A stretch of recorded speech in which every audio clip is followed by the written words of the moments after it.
اور یہ صحیح بخاری کی روایت ہے۔ ایک روایت میں ہے کہ عیاش بن ابی ربیعہ اور ہشام بن عاص بن وائل نے آپ سے طے کیا کہ فلاں جگہ صبح صبح اکٹھے ہو کر وہیں سے مدینہ کی یعنی ہجرت کی جائے۔ حضرت عمر رضی اللہ تعالیٰ عنہ اور حضرت عیاش تو وقت مقررہ پر آ گئے، لیکن ہشام کو قید کر لیا گیا۔ ابو جہل اور اس کے ساتھیوں نے قید کر لیا۔ پھر جب یہ دونوں حضرات مدینہ پہنچ کر قباء میں اتر چکے تو عیاش کے پاس ابو جہل اور اس کا بھائی حارث پہنچے۔ تینوں کی ماں ایک تھی اور ان دونوں نے عیاش سے کہا تمہاری ماں نے نظر مانی ہے کہ جب تک وہ تمہیں دیکھ نہ لے گی سر میں کنگھی نہیں کرے گی اور وہ دھوپ چھوڑ کر سائے میں نہ آئے گی یعنی دھوپ ہی میں رہے گی جب تک کہ تم کو دیکھ نہ لے، کنگھا نہ کرے گی جب تک کہ تم کو دیکھ نہ لے۔ یہ سن کر عیاش کو اپنی ماں پر ترس آ گیا۔ حضرت عمر رضی اللہ تعالیٰ عنہ نے یہ کیفیت دیکھ کر عیاش سے کہا عیاش دیکھو اللہ کی قسم یہ لوگ تم کو محض تمہارے دین سے فتنے میں ڈالنا چاہتے ہیں، لہذا ان سے ہوشیار رہو۔ اللہ کی قسم اگر تمہاری ماں کو جنوں نے اذیت پہنچائی تو کنگھی کر لے گی اور اسے مکہ کی ذرا کڑی دھوپ لگی تو سائے میں چلی جائے گی، مگر عیاش نہ مانے۔ انہوں نے اپنی ماں کی قسم پوری کرنے کے لیے ان دونوں کے ہمراہ نکلنے کا فیصلہ کر لیا۔ حضرت عمر نے کہا اچھا جب یہی کرنے پر آمادہ ہو تو میری یہ اونٹنی لے جاؤ، یہ بڑی عمدہ اور تیز رفتار سواری ہے، اس کی پیٹھ نہ چھوڑنا اور لوگوں کی طرف سے کوئی مشکوک حرکت ہو تو نکل بھاگنا۔ عیاش اونٹنی پر سوار ان دونوں کے ہمراہ نکل پڑے۔ راستے میں ایک جگہ ابو جہل نے کہا بھائی میرا یہ اونٹ تو بڑا سخت نکلا، کیوں نہ تم مجھے بھی اپنی اس اونٹنی پر پیچھے بیٹھا لو۔ عیاش نے کہا ٹھیک ہے اور اس کے بعد اونٹنی بیٹھا دی۔ ان دونوں نے بھی اپنی اپنی سواریاں بیٹھائیں تاکہ ابو جہل عیاش کی اونٹنی پر پلٹ آئے، لیکن جب تینوں زمین پر آ گئے تو یہ دونوں اچانک عیاش پر ٹوٹ پڑے اور انہیں رسی سے جکڑ کر باندھ دیا اور اسی بندھی ہوئی حالت میں دن کے وقت مکہ لائے اور کہا کہ اے اہل مکہ اپنے بیوقوفوں کے ساتھ ایسا ہی کرو جیسا ہم نے اپنے اس بیوقوف کے ساتھ کیا ہے۔ ہشام اور عیاش کفار کی قید میں پڑے رہے۔ جب رسول اللہ صلی اللہ علیہ وسلم ہجرت فرما چکے تو آپ نے ایک روز کہا کون ہے جو میرے لیے ہشام اور عیاش کو چھڑا لائے؟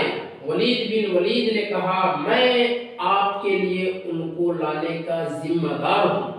پھر ولید خفیہ طور پر مکہ گئے اور ایک عورت جو ان دونوں کے پاس کھانا لے جا رہی تھی اس کے پیچھے پیچھے جا کر ان کا ٹھکانہ معلوم کیا اور یہ دونوں ایک بغیر چھت کے مکان میں قید تھے۔ رات ہوئی تو حضرت ولید دیوار پھلانگ کر ان دونوں کے پاس پہنچے اور بیڑیاں کاٹ کر اونٹ پر بیٹھایا اور مدینہ بھاگ گئے۔